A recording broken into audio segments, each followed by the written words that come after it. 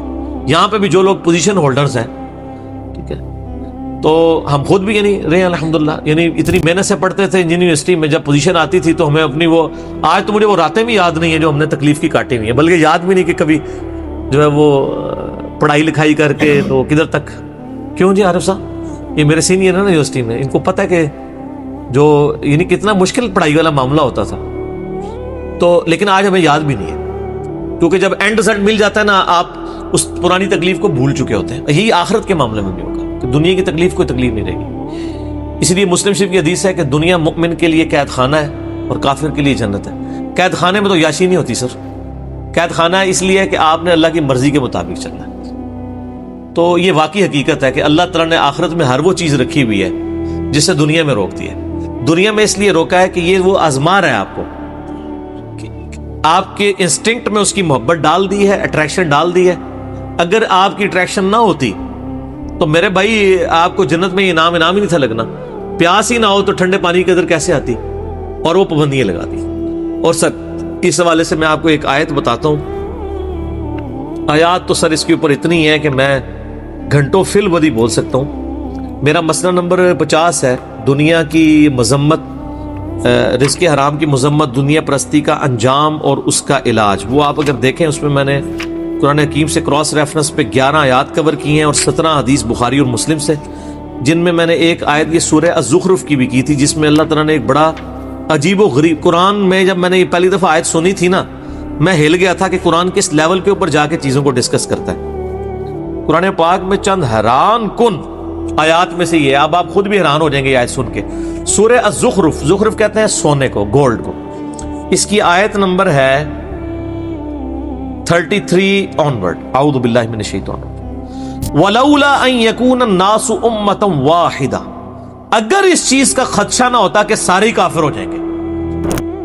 ہائے ہائے ہائے ہائے، دنیا میں اتنی اٹریکشن ہے کہ اللہ تعالیٰ کہہ رہا ہے مجھے خدشہ تھا کہ دنیا میں اتنی اٹریکشن ہے کہ سارے ہی میرے منکر بن جائیں گے اگر میں دنیا والا معاملہ جو ہے وہ اس طرح ایکسپوز کر دیتا. وَلَوْلَا أَن يَكُونَ النَّاسُ أُمَّةً وَاحِدَةً، اگر یہ خدشہ نہ ہوتا کہ ساری انسانیت ہی ایک واحد امت اللہ کی منکر بن جائے گی. لَجَعَلْنَا لِمَن يَكْفُرُ بِالرَّحْمَنِ لِبُيُوتِهِمْ سُقُفًا مِّن فِضَّةٍ وَمَعَارِجَ عَلَيْهَا يَظْهَرُونَ، ہم رحمان کے کفر کرنے والے لوگوں کے لیے، اللہ کے دشمنوں کے لیے، ان کے گھر اور ان کے گھروں کی جو سیڑھیاں ہیں نا وہ چاندی کی بنا دیتے، اور ان کے گھروں کی چھتیں چاندی کی بنا دیتے کہ بھی جو اللہ کو نہیں مانے گا اس کا پورا گھر چاندی کا، یاشی کرے. تو سارے نے کہنا یہی کریے. اللہ نے ہمیں یہ خدشہ تھا کہ ساری کافر ہو جاؤ گے، کسی نے چوپدہ روزہ نہیں رکھنا. آگے چلے. وَلِبُيُوتِهِمْ أَبْوَابًا وَسُرُرًا عَلَيْهَا يَتَّكِئُونَ، اور ان کے جو گھر ہیں، گھروں کے دروازے اور وہ جو ان کے تخت جن پہ وہ تکیے لگاتے ہیں، سب کے سب یعنی چاندی کے، وَزُخْرُفًا، اور سونے کے بنا دیتے. سونے چاندی کے مکان ہو جاتے لوگوں کے. جو کافر ہونے کا اعلان کرتا ہے نا، ساتھ ہی اس کا مکان سونے کا بن جاتا. ویسے آپ امیجن کر لیں آج جو لوگ یہاں پہ اپنا مذہب بدل کے دوسرے ملکوں میں جا کے پولیٹیکل اسائلم لے لیتے ہیں، ان سے یہ بعید تھا. اللہ تعالیٰ ہمارے، اگر ہمیں یہ خدشہ نہ ہوتا کہ ساری کافر بن جاؤ گے تو ہم کہتے ہیں کہ جو کافر ہے اس کے گھر سونا چاندی کا، اس کی چھتیں، گھر سب کچھ یاشی کرو. وَإِن كُلُّ ذَلِكَ لَمَّا مَتَاعُ الْحَيَاةِ الدُّنْيَا، لیکن یہ سب نعمتیں دنیا کا متاع ہیں. وَالْآخِرَةُ عِندَ رَبِّكَ لِلْمُتَّقِينَ، آخرت یاد رکھنا صرف پرہیزگاروں کے لیے ہے اللہ کے. دنیا میں تو نیک آدمی امیر ہو بھی سکتا ہے، غریب بھی ہو سکتا ہے، مفلسی کی زندگی بھی ہو سکتی ہے، یاشی کی زندگی بھی ہو سکتی ہے. آخرت میں ایسا نہیں ہے. اس لیے میں کہتا ہوں آخرت آپ کے اختیار میں ہے، دنیا اللہ کے اختیار میں. دنیا سے مراد جو آپ کی ڈیسٹنی میں معاملات ہوتے ہیں، آخرت اللہ کے جو رکھی ہے وہ آپ کے اختیار میں رکھ دی ہے. آپ آخرت کامیاب کروا سکتے ہیں. دنیا میں کوئی کتنی محنت کر لے الٹیمیٹلی ناکام تو ہو سکتا ہے نا وہ, لیکن دنیا میں آپ اللہ کے لیے محنت کر لیں, میں آپ کو گارنٹی دیتا ہوں کوئی ناکامی نہیں ہے. اللہ تعالیٰ نے قرآن پاک میں کئی جگہ فرمایا کہ اللہ تعالیٰ وعدہ خلافی نہیں فرمائے گا. مومنین کے ساتھ جو اللہ تعالیٰ نے وعدے کیے ہیں وہ وعدے پورے کرے گا. اللہ تعالیٰ پیغمبروں کو, ان کے ماننے والوں کو قیامت دن رسوا نہیں ہونے دے گا. تو سر آخرت آپ کے ہاتھ میں ہے, بنائیں, مایوس نہ ہو. مایوسی سے جو چیز آپ کو چھڑواتی ہے وہ اللہ کا تصور ہے. دنیا میں کوئی ناکام بھی ہو جائے, فٹ پاتھ پہ لاوارث لاش اس کی پڑی ہو, کوئی دفنانے والا نہ ہو, کوئی فرق نہیں پڑتا. اگر اس نے اللہ کے لیے زندگی گزاری ہے تو وہ جنت میں پہنچ چکا. اور دنیا میں کسی کے لیے بہت مہنگا مقبرہ بنا دیا جائے, اس میں ایئر کنڈیشن بھی کوئی لگوا دے, اس کے لاش میں تعفن ہونے سے نہیں اس کو روک سکتا. لاش بھی کوئی تعفن ہونے سے روک بھی لے, اس پہ جو عذاب جو آپ کو نظر نہیں آ رہا وہ کوئی ٹال نہیں سکتا. ٹھیک ہو گیا. تو آخرت آپ اپنی مرضی کی کر سکتے ہیں اگر دنیا آپ اللہ کی مرضی کی گزارے, لیکن اگر آپ نے دنیا اپنی مرضی کی گزاری سر پر ولیعوذ باللہ تعالی اتنا سخت معاملہ ہونے والا ہے. میں اس پہ آپ کو ریکمینڈ کروں گا, میرا ایک لیکچر ہے مسئلہ نمبر 196, میری زندگی کا اہم ترین لیکچرز میں سے. کاش میں دنیا میں واپس جا سکتا. ایک دفعہ وہ لیکچر دیکھ لیجئے گا. قرآن پاک کی کئی آیات میں نے اس میں کراس ریفرنس کے طور پہ کور کی. کاش میں دنیا میں واپس جا سکتا. یہ قرآن کی آیات ہے کہ دوست کی جب دوزخ میں پہنچے گا نا تو کہے گا کاش ایک موقع مجھے مل جائے کہ میں دنیا میں واپس چلا جاؤں. زندگی ایسا خطرناک جوا ہے کہ اس سے بڑا خطرناک جوا کوئی نہیں ہے. دنیا میں آپ کو جوا ہار بھی جائیں, یعنی میں اس دوسرے معنوں میں کہہ رہا ہوں جائز نہیں ہے, تو جیتنے کے پھر بھی چانسز ہیں. زندگی کی بازی جو ہار گیا نا وہ ادھر تو نہ سپلی ہے نہ آپ دوبارہ پیپر دے سکتے ہیں. جو جیت گیا وہ جیت گیا, جو ہار گیا وہ ہار گیا. اس لیے کہا گیا قرآن پاک میں یوم التغابن, جیت اور ہار کے فیصلے کا دن ہے قیامت کا دن. ٹھیک ہے, بہت سیریس معاملہ ہے, بہت زیادہ سیریس ہونے کی ضرورت ہے, اور اس کو اپنے دماغ پہ سوار کرنے کی ضرورت ہے. میں آپ سے سوال کرتا ہوں کہ 1 ارب روپیہ کسی کے پاس ہو اور اسے کہا جائے کہ 1 روپیہ اس میں سے مجھے دے دو, باقی تم رکھ لو, وہ فائدے میں ہے یا وہ شخص جو کہ میں نے 1 روپے کی حفاظت کرنی ہے چاہے ارب روپیہ باقی مجھ سے جاتا رہے, وہ عقل مند ہے. تو سر دنیا کی زندگی تو 1 روپیہ بھی نہیں ہے اربوں سال کی زندگی کے مقابلے پہ, یہ 1 سال بھی نہیں بنتا. اور یہ تو قیامت کے مقابلے میں 3.5 منٹ کی زندگی ہے. قیامت کا دن 50,000 سال کا دن ہے, اور اگر ایوریج لائف آپ کی 60 سال بھی لگائی جائے, 60 سال کا کمپیریزن قیامت کے دن کے ساتھ 3.5 منٹ بنتا ہے. اور صحیح مسلم کی حدیث ہے کہ نبی علیہ السلام نے فرمایا کہ آخرت اور دنیا کی مثال اس طرح ہے کہ تم میں سے کوئی شخص سمندر میں انگلی ڈبوئے, اس کے ساتھ جو پانی لگے وہ دنیا کی زندگی ہے, اور آخرت انفینٹ لائف. یہ میری باتیں ان لوگوں کو زیادہ سمجھ آ رہی ہوں گی جن کی داڑھیاں سفید ہو چکی ہوئی ہیں, تھوڑی بہت تو میری بھی ہو گئی ہے.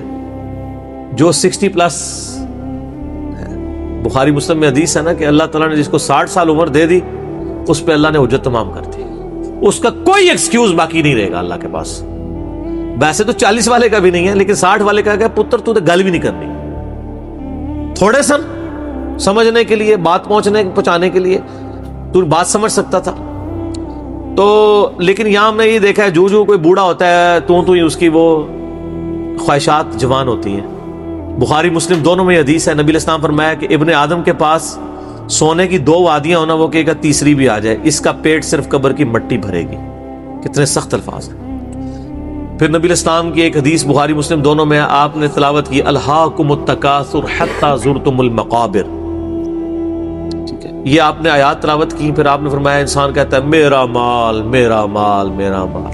اوے تیرا مال تو وہ ہے جو تو نے کھا پی لیا یا پہن کر بوسیدہ کر لیا یا اللہ کی راہ میں خرچ کر کے آخرت کے لیے محفوظ کر لیا, باقی تو تیرے ورثاء کا مال ہے. تو آپ کا مال کون سا ہے؟ نمبر 1 جو آپ نے کھا پی لیا اور جو پہن لیا, اور تیسرا وہ جو اللہ کی راہ میں خرچ کیا, وہ آخرت میں اللہ نے 700 گنا کر کے اس سے بھی زیادہ لوٹانا ہے. اور ایک اور حدیث ہے, نبی علیہ السلام فرمایا انسان کے 3 دوست ہیں, 2 اس جو 3 دوست ہیں، 2 دوست انسان کے قبر تک جاتے ہیں، ایک ہی قبر کے اندر جاتا ہے، وہ 2 واپس آ جاتے ہیں، اس کا مال اور اس کی اولاد واپس، اعمال ساتھ جاتے ہیں۔ بخاری مسلم میں حدیث ہے، اے اللہ محمد اور آل محمد کو بس اتنا ہی دینا کہ ان کی روح اور جسم کا رشتہ برقرار رہے۔